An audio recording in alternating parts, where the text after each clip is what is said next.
United States Defense Secretary Austin and Russian Defense Minister Shoigu have spoken on the phone to discuss the crash of the MQ-9 Reaper drone which took place on Tuesday over the Black Sea.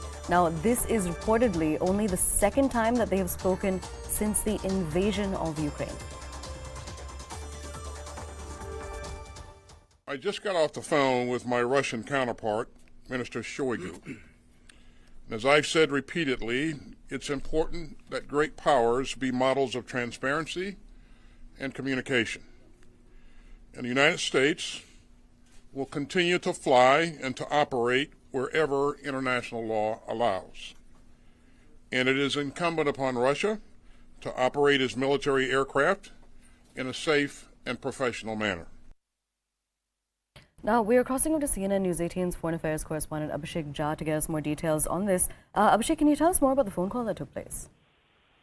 So this phone call was clearly in a way to engage with the Russian side. The call was initiated by USA, and they wanted to have conversation regarding that downing of US MQ-9 aircraft, unmanned aerial surveillance aircraft that was downed by US Russian Su-27 over the Black Sea. We knew that this whole episode was being thought as an escalation from the Russian side in the wake of that whole Russia-Ukraine conflict and Black Sea area being very much high in tension because a lot of NATO assets, NATO aerial craft, fighter jets are also deployed in that area, which regularly and do surveillance activities over Black Sea.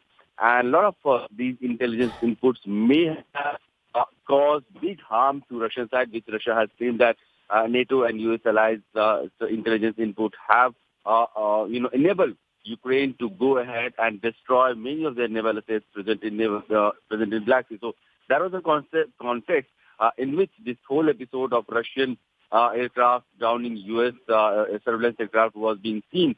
And the USA has said that they will escalate and raise this issue with the Russian counterparts. But we didn't know the level at which this would have been raised. But now we know that Defense Minister of USA, Austin, had directly a conversation with Shoigu.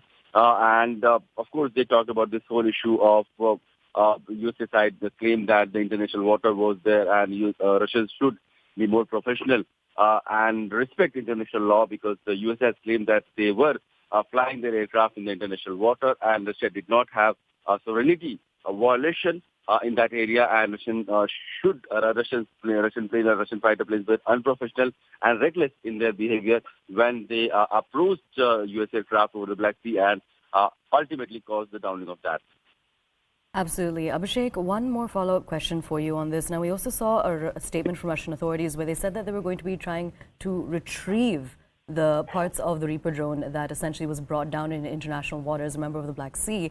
Now, what do we know about that? Could that be a possible point of contention? There are conflicting reports because some Russian news agencies have reported that the Russian side had retrieved that aircraft which was downed by Russian two planes in Black Sea. However, US side has denied it. They have also said that retrieving the aircraft from the depth of Black Sea will be next to impossible. So while the USA is not attempting to retrieve, at least officially, there are conflicting reports that Russia may have retrieved those down in and very much was international water. But the clarity on this will be probably never come out in the open because both sides will claim that that plane was down and it never got recovered. All right, Abhishek, thank you so much for joining us and for providing us with that update. Now we're going to be shifting focus. There's some more breaking news coming.